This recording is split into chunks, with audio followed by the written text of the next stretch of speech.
Pwede din pong hingin sa atin po sa legal yung documents ng Balanga Bataan.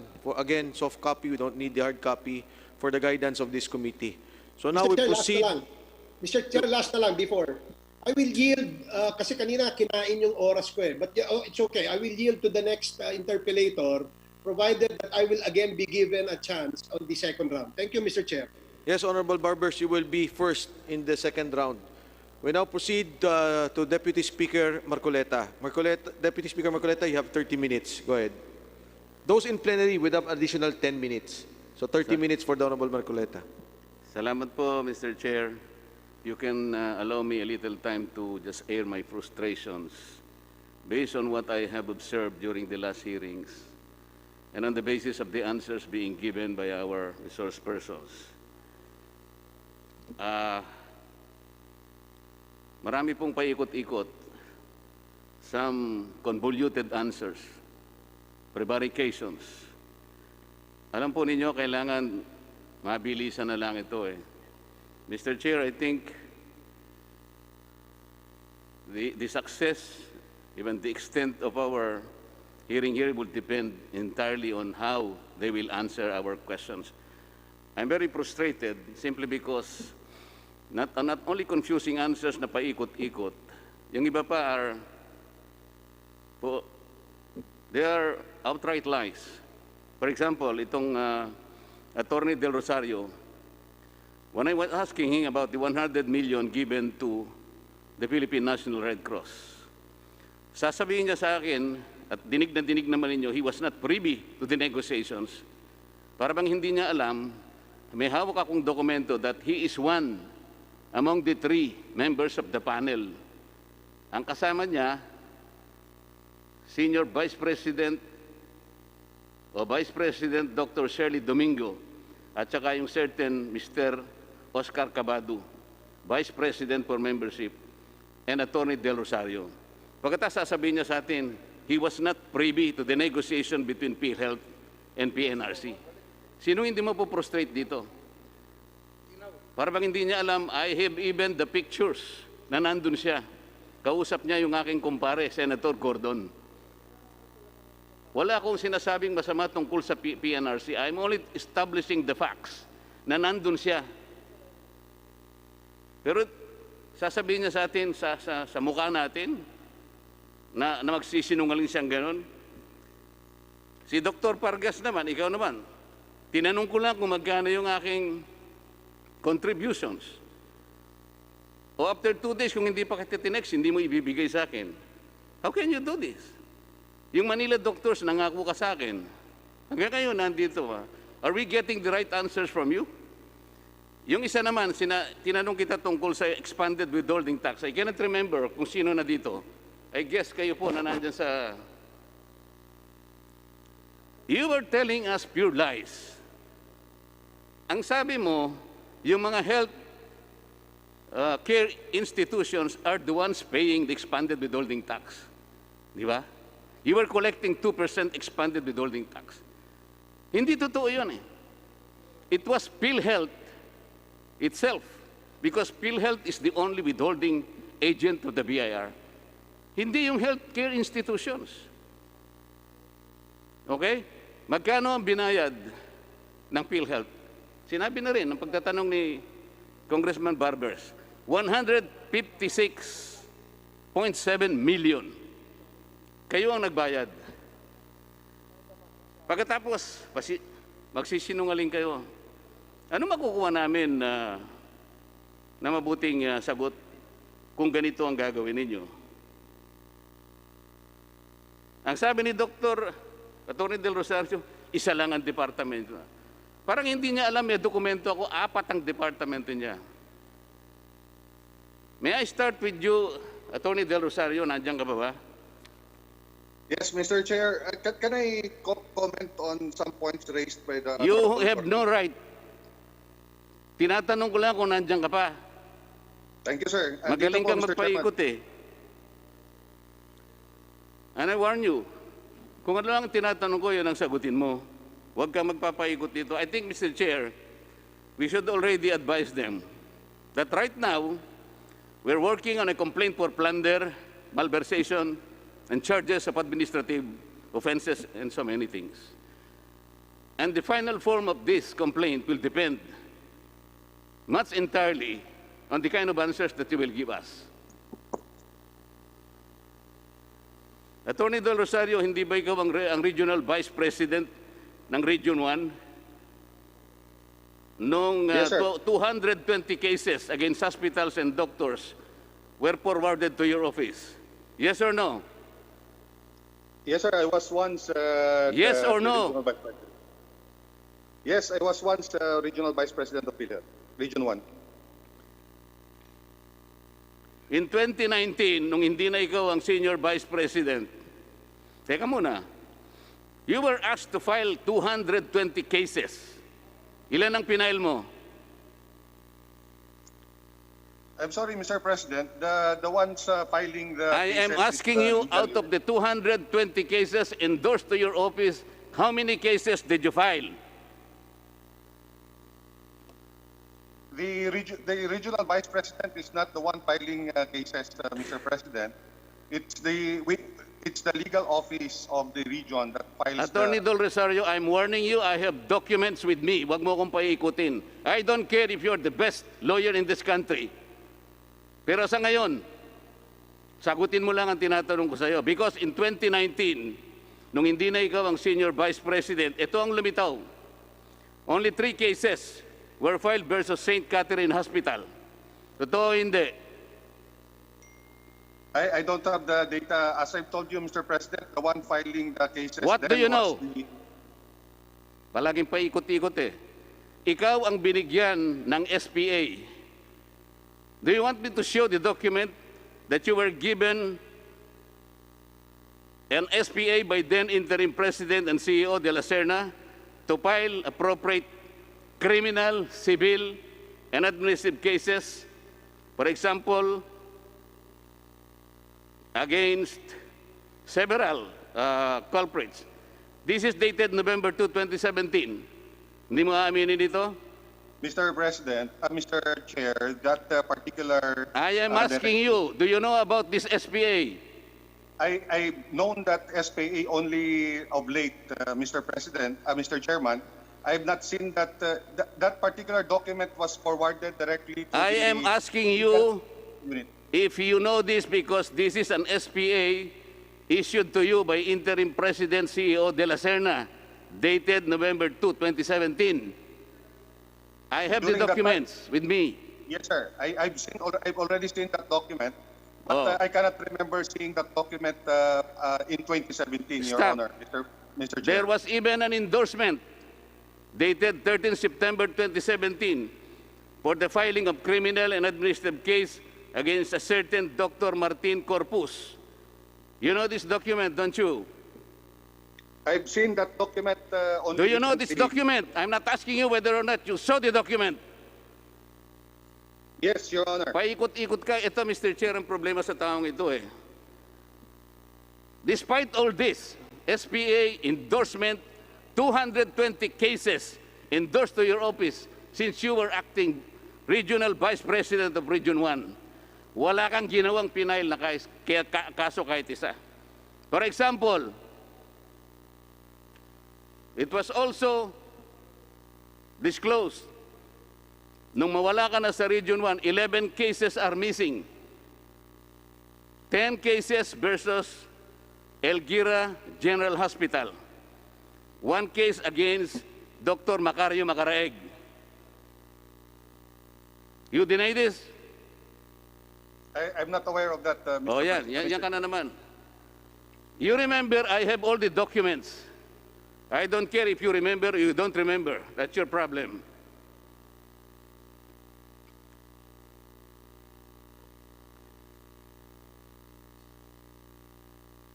Meron kang pinirma.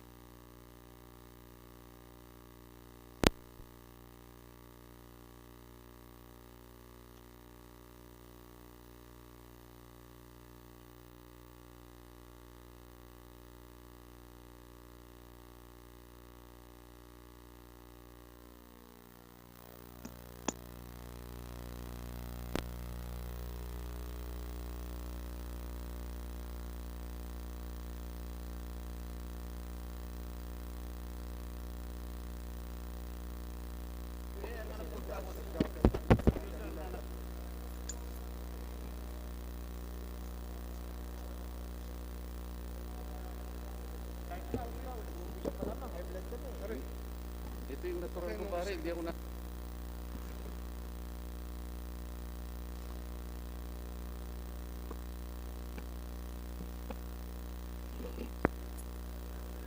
Okay? Session resume. Oh, para hindi ka naman, baka mamaya magmalingger ka na naman, ano? Meron kang memorandum number 2018-14. You directed each and every provincial regional office to file at least one complaint per quarter. Itong memong ito'y ginawa mo, Attorney Del Rosario, after certain operational audits, fact-finding investigations, nakalagay sa memo mo that there are certain facilities and professionals that are acting against the interest of the PhilHealth Fund. Kaya ang ginawa mo, gumawa ka ng memorandum, you ask all the regional offices to determine and ascertain those people, those culprits, identify all them. Parang ang ganda, no? To protect the interest of the PhilHealth Fund. What is the reason why you gave them a quota of only one criminal case per one quarter? What is the logic for making or putting a quota or any limitation? Sir, that quota is the minimum. Kasi napansin ko po nung pag-assume ko dito that ever since PhilHealth was created, there were only 11 complaints, criminal complaints filed. And I reviewed the cases, and all the criminal complaints were filed by the central office. So there was actually a confusion whether who will file the criminal complaints. So I issued that memorandum, but at the same time, I recognize the limitations of the regions pertaining to their capacity to process all these cases. Attorney Del Rosario, Yes, sir. alam niyo po dito sa session, si Congressman Marcoleta, Congressman Barsaga, hindi na po dapat sila nagpupunta rito because of the COVID. The least you could do, Attorney Del Rosario, while conducting Zoom, at nandyan naman po kayo sa Zoom, i-on nyo naman po yung video nyo para nakikita kayo ni Congressman Marcoleta habang nag-interpolate siya. Thank you, Mr. Chair. Kahit hindi ko na siya nakikita, Mr. Chair, mas okay pa sa akin eh. Importante lang sa akin, sagutin niya ng matino yung tinatanong ko. So ang sinasabi mo, Attorney Del Rosario, Yes, sir. ikaw pa lang nag-determine. Gaano ka kasigurado na yung determination mo, that's only one filing of one case per quarter, yun ang tama to protect the interest of PhilHealth? Bakit naman? No, that's the minimum, Mr. Chair. Sino nagsabi sa yung minimum? Who told you? Kasi, sir, Who instructed you to give that minimum? Why not 5? Why not 10? kasi yung ano ko kasi, sir, during that time, wala pong... No. Sinong nagsabi sa'yo, who gave you the guideline na kinakailangan isang kaso lang per quarter? Can you imagine? One filing of case for 3 months? Sino ka para i-determine mo sa sarili mo na yun ang minimum? Why work for the minimum? Why not maximize the opportunity of being able to determine all those culprits in order to defend and protect the funds of PhilHealth? Huwag ka na mga twira na kung ano-ano. So, ikaw pa lang nagdi-determine. Yung pa lang mabuti sa PhilHealth. That is the way to protect the funds of PhilHealth. Kailangan isa lang na case ang i-file in 3 months' time. Mr. Chairman. Hindi ko alam kung anong logic meron ka, Attorney. Ha? Mr. Chair. Teka muna, I'm not asking you anything. Okay, sir. Proceed, sir. Sorry.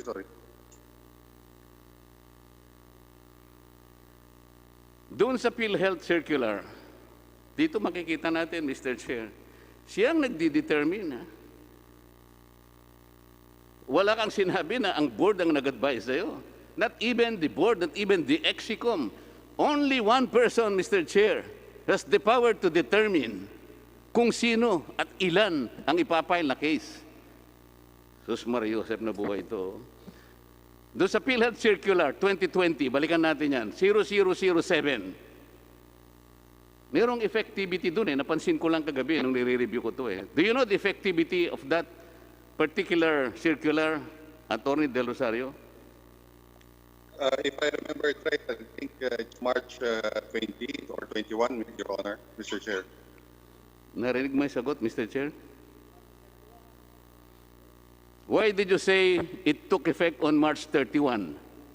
21 yata, 21 po yata. I don't have the document right now, Mr. President. Wala ka Mr. palang Chair. dokumento. Bakit sinasabi mong March 31 what? What year? 2020? Sir, are you referring to the IRM circular, Mr. Chair?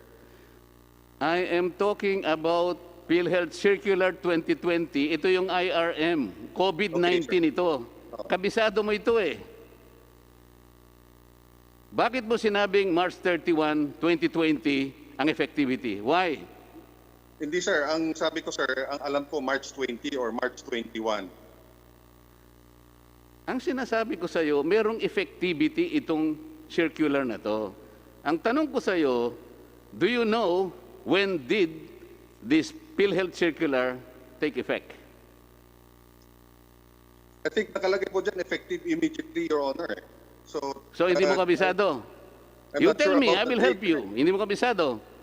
Thank you, sir. Thank you. Oh, it takes immediately from its publication in a newspaper of general circulation and take note, 3 copies, certified copies, to have been furnished to the Office of the National Administrative Register of the UP Law Center. When did you or PhilHealth furnish the Office of National Administrative Hospital of UP? When? When did Honor of UP Law Center receive the 3 copies from PhilHealth? Sir, it's not my office that is in charge of that. So maybe we can ask the sector in charge. Maybe ka na naman You are the Executive Vice President ng legal sector. You have worked for PhilHealth for 20 years or so. Pati lang itong effectivity. Ito na naman, paikot-ikot ka na naman. Alam mo ito Do I need to tell you or give you the document? Ako mismo Sir. ang ang nag-search Sir, during the Senate hearing, it was mentioned that it was only in June that PhilHealth provided copies to the Honor. So what day in June? What day in June? If I remember it right, it's June 11, yung document shown by Senator Lacson. Alam mo na yun Magmamali ka pa June 11, hindi 7. Do I June need to 11 correct you every time? I said June 11, Mr. Chair. Okay. So ngayon, alam natin, ito palang IRM took effect legally June 11, 2020. So what happened to the funds that you disbursed prior to this date? What? Sir, it appears that the requirement of the circular was not satisfied as to the requirement to furnish the... What kind of answer is that? Are you a lawyer? Talaga ba lawyer ka? June 11, nung magkaroon ng kopya ang owner of the UP Law Center. Meaning to say, doon lang nag-take effect yung yung circular 2020-0007. Alright? Ang tinatanong ko sa iyo, what happened to the funds disbursed prior to this date? Let's say March, April, May, and June 10. What happened to those funds? Sir, it would appear that those funds were not released based on the prerequisites set by the circular on the publication and the furnishing of copies to the owner. What? Can you speak better than that? Do you have a better explanation than that? Napakasimple ng tanong ko eh. Ano ngayon ang mangyayari doon sa pondo na nirelease ninyo prior to the effectivity of this circular? So it is without authority, it would appear, Mr. Chair. Anong sabi niya? Without authority. Oh, so walang authority. Then what happens to you now? To all of you? Illegal. O illegal? Okay. Mabuti yan nagsasabi ka na ng totoo ngayon. Ako yun. Ako nagsabi nun, Honorable Marcoleta. Ah, ikaw ba? Oh, pasagutin natin sila. Do you agree to the statement of the chairman? Illegal? Oh, hindi na makasagot. Are you asking me? Yes, Mr. I agree with Oh, the illegal, chairman. di ba? Illegal na. It did not comply. Tinatanong With, lang kita, illegal na, di ba? Yes, I agree, Mr. Simple. Chairman. Attorney Del Rosario, simple lang po sagot. Illegal po ba? Hindi. Yes, I agree, Mr. Chair. Ano sagot, Na- Mr. Chair? Sabi niya, yes, I admit, I am pretty certain. Is that correct? I agree with the chairman that it's illegal. Oh, Was that properly recorded, Mr. Chair? yes, Honorable Marcoleta, it was on record. Thank you. Attorney Del Rosario, bilang isang napakahusay na abogado, ikaw ba naniniwala na ang COVID-19, alam mo siguro yung COVID-19, hindi ba? Alam mo ba yung COVID-19, Attorney Del Rosario? Yes, Mr. Chair. Okay. Kailangan makasiguro tayo, Mr. Chair. Masyadong madulas ito eh. Is COVID-19 can be considered a fortuitous event within the meaning and objectives of PhilHealth Circular Number 2020-007. Huwag kang sasagot ng hindi mo naintindihan. Within the meaning and objectives of PhilHealth Circular 2020-007, can COVID-19 be considered a fortuitous event? I think my opinion on the matter, Mr. Chair, is that the fortuitous event is the pandemic caused by the COVID-19 infections, Mr. Chair. Attorney Del Rosario, kung alam mo nasa courtroom lang tayo, ako ang judge, baka pinalabas na kita eh. Tinatanong lamang kita eh, kung within the meaning and objectives of your own circular, kung makukonsider mo bilang isang mahusay na abogado na fortuitous event ito, you can refer to your circular kung gusto mo. Kabisado mo ito kaysa sa akin. Kung ngayon ko lang nabasa ito eh. Paano ka namang hindi masusuya sa ganitong klaseng mga sagot na? Naniniwala ka ba na ito makaklasify na fortuitous event? Yes, sir. I think that's the intention of the O yun. corporation. Yun ang paniwala mo, hindi ba? So, nakalimutan mo, second paragraph nung rational nung PhilHealth Circular, sinasabi ang ganito. Act of God, like floods, typhoons, di ba? Wars, gera, to effect displacement of communities in several endangered areas. So dito makikita, yung fortuitous event has the capacity to displace a community. Merong physical ano ito eh, merong physical attribute ito, displacement of communities.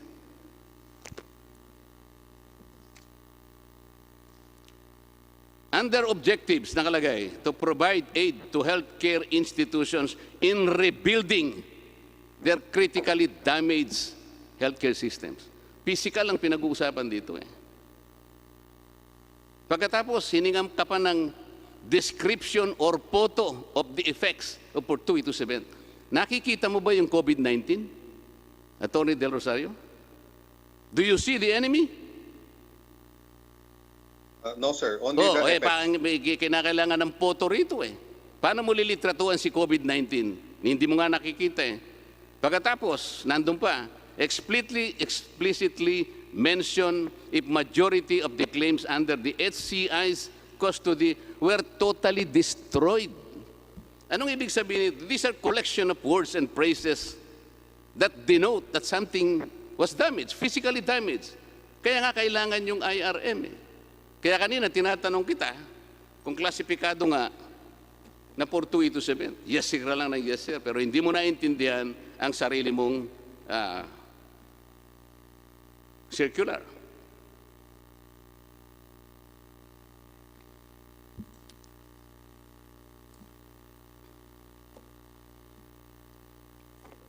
Bakit nagsinungaling ka sa akin nung sabihin mo na you are not privy to the negotiation between PNRC and PhilHealth? Thank you, Mr. Chair. The negotiation, na pumunta po kami doon, kausap namin si Senator Gordon, it does not pertain to the amount of the mobilization fund. Ang pinag-usapan po namin dito doon, Mr. Chair, ay yung proseso kung paano makatulong yung PhilHealth doon sa pagpapabilis ng pag-submit ng documents ng Red Cross for liquidation.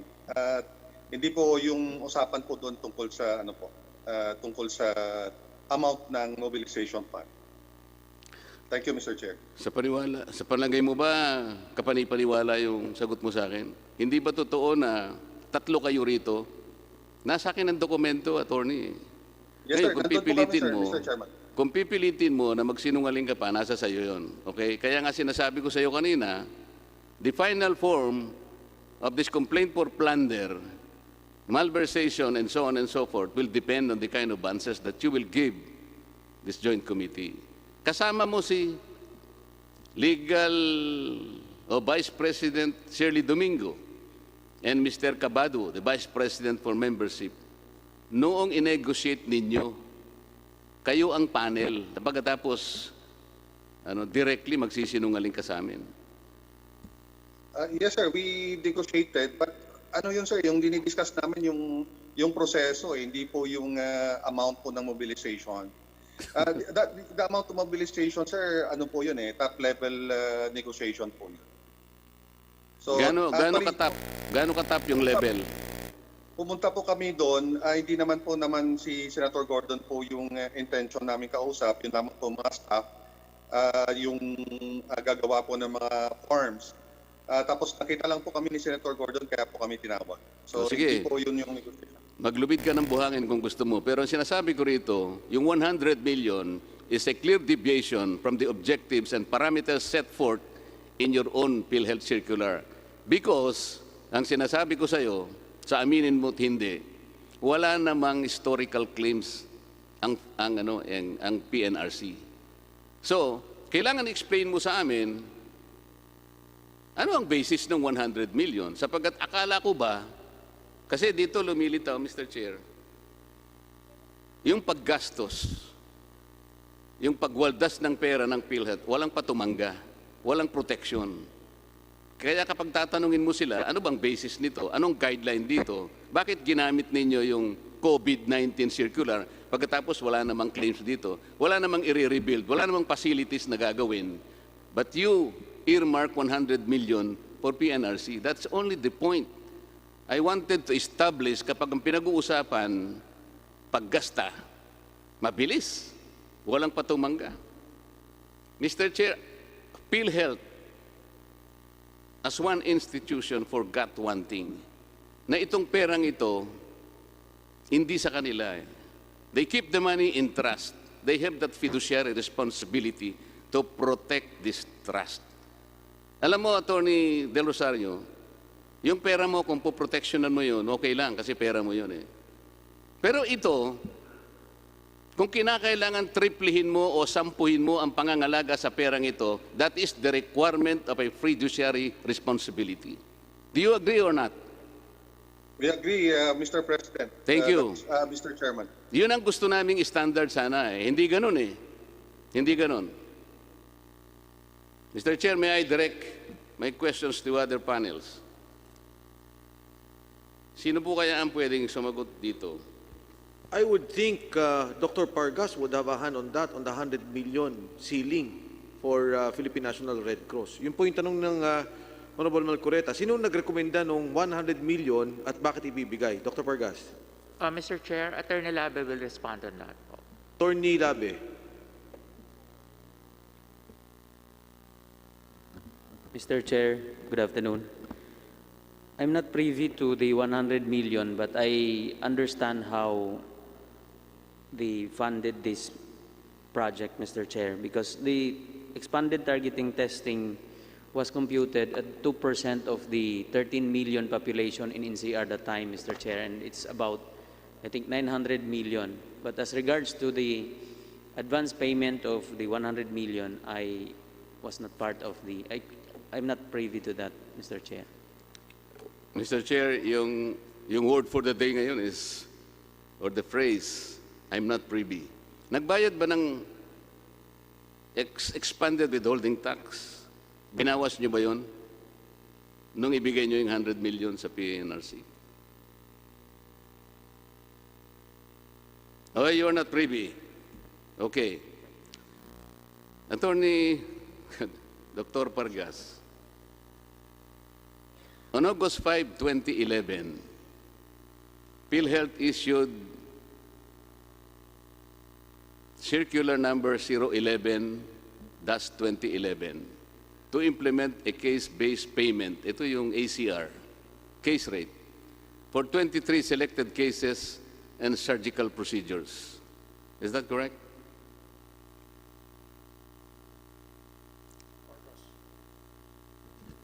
Yes, Mr. Chair. You know, you cannot blame me if I expect, faster answers. Kasi circular ninyo to eh. Ako, 2-3 araw ko lang nabasa ito eh. But I can commit them into memory if I want to. It was signed by our President then on August 5, Mr. Chair. Yeah, that is correct. And in this circular, it says that it should be reviewed every 6 months. Is that correct? Yes, Mr. Chair. Every 6 months. Positive, okay? Yes? Yes, Mr. Chair. Okay. On October 29, 2013, PhilHealth issued Circular Number 0031, Series of 2013, to implement an all-case rate policy. Correct? Yes, Mr. Chair. Correct? Yes, Mr. Chair. Okay. The objectives are as follows. Reduce claim processing or time turnaround TAT. Increase PhilHealth support value, rationalize reimbursement rates, and achieve technical efficiency for providers. Okay. Isa-isahin natin, Dr. Pargas. Achieve technical efficiency for providers. Did we achieve this? Yes, Mr. Chair. How can you say that? Technical efficiency for self-providers.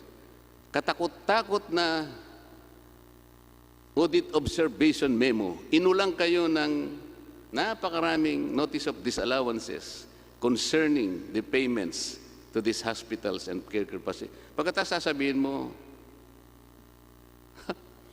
how could you even say that? Achieve technical efficiency for providers. Rationalize reimbursement rates. Okay. Have we rationalized reimbursement rates? Have we? Tinanong nga kita nung isang araw eh. What will happen to the excess payment given to the hospital? Sabi mo, sa hospital na lang yun. Is that the way you rationalize reimbursements, Dr. Pargas? Ang kanyang intervention is only 10,000 pesos. Binayaran mo siya ng 15,000 pesos. Yung 5,000 napunta sa hospital. That is rationalization. That is rationalization. Mr. Chair, with regard to the one, ang prinsipyo po kasi nung case rate really is, dahil fixed po siya, meron po talagang mga kaso na maaaring mas mataas ang nagagastos, Alam pero na maaari natin po yun, mas Dr. mababa. Pargas. We've been there. Ulit-ulit na tayo dyan. But the system is bad. It is not correct because it is not a system where you were able to get back the excess fund para magamit uli ng PhilHealth. That is the most ideal thing to do. You remember the bus conductor or the bus inspector? I've been telling you. You Yes, remember Mr. the inspector in the trains? Yes, Mr. Ganon Chair. dapat yun eh. So wala talagang malasakit eh. Dr. Pargas, I'm sorry to say, pero ang audit report nyo, since that time, parating negative. Wala kayong naging auditing report na positive. Precisely. Kaya nga itong mga objectives na ito na binabasa, walang natupad dito eh. Example, paano mo na-reduce yung claim processing? Dahil mabilis kang magbayad. Siyempre, wala na eh. Kahit na ba sumobra pa ng 10,000 ito eh. Ano naman ang pakinin nyo? Hindi talaga, ang lumilitaw dito sa pagsusuri namin dito, pag yung pag-alaga, yung pagsinop do sa pondo, wala kayong pakialam doon eh. Yung pag-disburse, yung pag-spend, ay yun ang mabilis. Tingnan na lamang natin, Mr. Chair. Ang pagkakaalam ko, the number 2 killers, mortality, na pumapatay sa tao, sa ngayon, number 1, heart diseases. Number 2, vascular diseases. Number 3, malignant neoplasma. Ito yung cancer. Bakit ang nangyari, Dr. Pargas, ang tatlong yung top ninyo na ailments na binabayaran under all case rate, pneumonia, gastroenteritis, and UTI. What happened to the 3 topmost killers in this country? Did you ever think about this? Did you adopt a study? Mukhang talagang walang pag-aaral dito. Somebody have been telling me na ito po talagang minadali. Now we are able to confirm all this. Even by way of your answers, you are not able to reply to us with certainty, with conviction, and in all honesty, I am frustrated with the answers that you are giving us.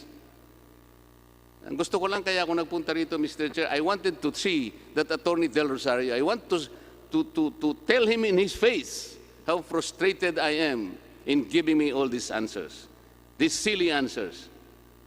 Alam po ba ninyo, Dr. Pargas, alam ko eh, nagre-research din ako, maski mahirap eh. Ang daming adverse COA findings sa inyo. For example, less than a year after the ACR was implemented, na-implement kasi you started with 23, so 2011. Less than a year after the ACR implementation, PhilHealth suffered financial bleeding. Ang dami, it was triggered by spate Overpayment. notice of disallowances. Ang dami. Let me cite examples. Region 5, Dr. Pargas. Notice of disallowance dated September 12.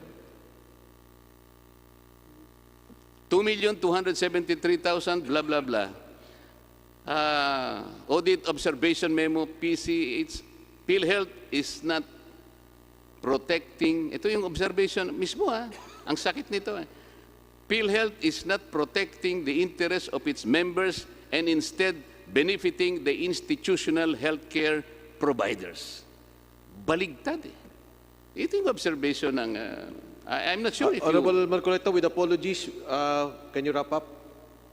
I am trying, Mr. Chair. But I think you will have to forgive me if I continue. I continuously forgive you, Thank you. Honorable Marcoleta. Region 12, audit observation memo, questioning the validity of benefits claims payment of 4.6 million due to lack of statement of accounts from HCIs. Region 2, notice of disallowance dated August 31, 2018, disallowed the overpayment of 56 million. NCR, various notice of disallowances disallowing the payments of some 54 million pesos. Not only that, Mr. Chair, not only the adverse findings of the COA, ito mga independent studies ito, Dr. Pargas, I will cite several of them. In November 2016, a paper entitled 2016 Health Finance Policy Sector Report Rationalizing Case Rates was presented to the PhilHealth Board. You recall this, Mr. Pargas? No, Mr. Chair, just to clarify, in 2012 po, I was in corporate communications. 2013 to mid-2018, I am with the corporate affairs. Ako po ay napunta lang sa health finance noon pong mid of 2018 as an OIC and was appointed as Senior Vice President ng Health Finance noong 2019. What So- are you saying? You don't know about this paper? When it was presented po, I was not there during that time. Yeah, the yun lang question po. is, do you know? And you came to know about this paper? Yun lang. Yun lang ang tanong. Yan, Mr. Chair, yung title. Sorry po, apologies po, yung title lang po. Ito nga, 2016 Health Finance Policy Sector Report Rationalizing Case Rates. Importante ito because these are independent studies commenting and trying to help you determine the weaknesses of the system. This is on record. This is on record. Yes You know po, this? I think I've heard Okay. naman po. Yun Yes. lang naman eh. Yes po. Okay. This report, Dr. Pargas, for your elementary education, showed that the fee for service, ito yung dati, this is the old system na pinalitan ng all case rates. The FFS payment schemes average value per claim did not exceed 5,000. So yung old system ninyo, yung average value per claim did not even exceed 5,000 pesos. Ito yung sinasabi ng report. Itong all case rate posted an increase of 44.9% average increase in payment to level 1 hospitals. Is this correct? Yes, Mr. Okay, Chair. yes. This report also further showed that despite a 9% decrease in the number of claims in level 1 hospitals, nag-decrease ng 9% yung claims ng level 1 hospitals, but the amount paid to them increased by 65% nung gamitin na ninyo ang ACR system. Ito yung lumabas sa study. Okay. The same report, Mr. Chair, disclosed also that an overpayment in more than 1/4 of the total claims, 1/4 ng total claims in 2016 ay nandoon. And it resulted in overpayment of about 2.6 billion pesos for the same year. Ito yung sinabi ng study. Okay? Ito pa. Also, in November 2016, in Davao City, merong in-house actuary na nag-present ng report entitled, this is the title of the report, Towards NHIP, ito yata yung National Health Insurance Program, Sustainability, Fiscal Year 2016 to 2025. It was presented at the PhilHealth Regional Consultative Meeting. You know about this? I would recall, Okay. Mr. Chair. So ang ang factual lang talagang, it did happen talaga. There was a paper presented in such a gathering, right? I would suppose so, Mr. Chair. Okay. This report, Dr. Pargas, warned PhilHealth that the NHIP fund operated at a net loss for fiscal year 2011, 2012, 2013, and 2015. Okay? Yun ang report. Winarn kayo na you were on a operating loss. This report also projected that the fund would be depleted by 2019 because the expected operating expense was estimated at 140 billion or a deficit of 140 billion. Ang estimated collection lang naman ninyo, 110 billion. So you have a deficit of 10 billion. Honorable Marcoleta, mukha naman pong agree naman po si SP Vargas sa lahat ng mga binanggit ninyo at tama po yung inyong mga pinunto. I'll give you time to wrap up and the next is the Honorable Rimulya. Sa likod nyo lang po ang kagalang-galang boy Rimulya. Yes, sir, pero ito namang si Congressman Rimulya kasi kaibigan ko naman ito talaga. Pagpapasensyahan ako nito.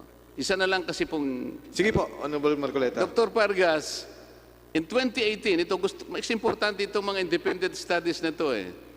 A 2018 World Bank paper entitled Striving for Equity and Efficiency, an assessment of provider payment reforms in the Philippine health sector. Meron din ito. This World Bank paper recommended the revision.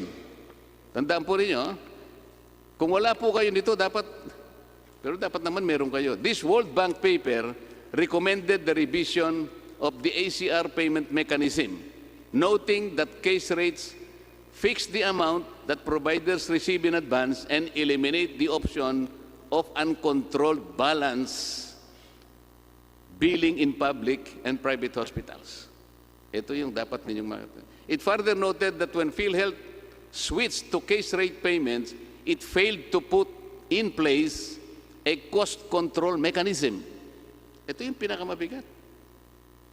Kaya ang sabi nga natin, talagang gatasang baka na nga. Ito, tatagalog ko yung isa para mas matindi. Sabi pa nito, ang dalawang pinaka-importanting aspeto ng polisiya ng ACR or all case rate, maganyak ang tagabigay ng serbisyo na maging technically efficient at maprotektahan ang mga pasyente sa mga panganib na pampinansyal na hindi matutupad sa paraan ng pagkakadisenyo ng ACR policy.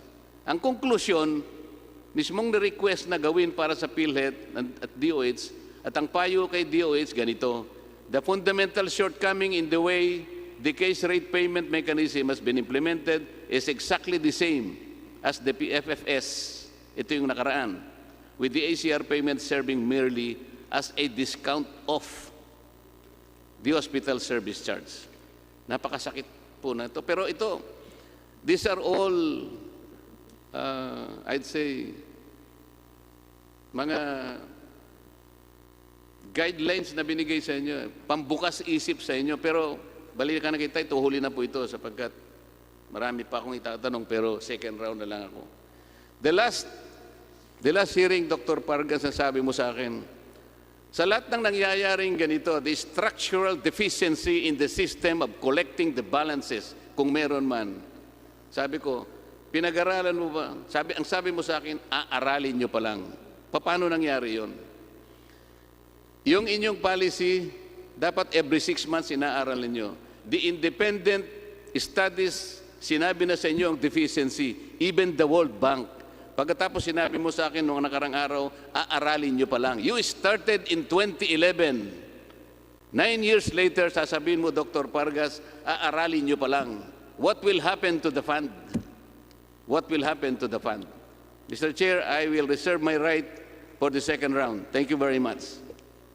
Honorable Remulla, before we proceed to Honorable Marcoleta, before we proceed to Honorable Remulla, napansin po kasi ng mga media, nagsasabi po kayo nung filing of a plunder case. Gusto ko lang po linawin, with your indulgence, yung pong napag-usapan natin na we as a committee, the Good Government and Public Accountability and the Committee on Public Accounts may decide to be part of the filing of cases against PhilHealth officials and yung po mga healthcare providers that we deem are part of the scheme to defraud PhilHealth of funds. Tama po ba yun?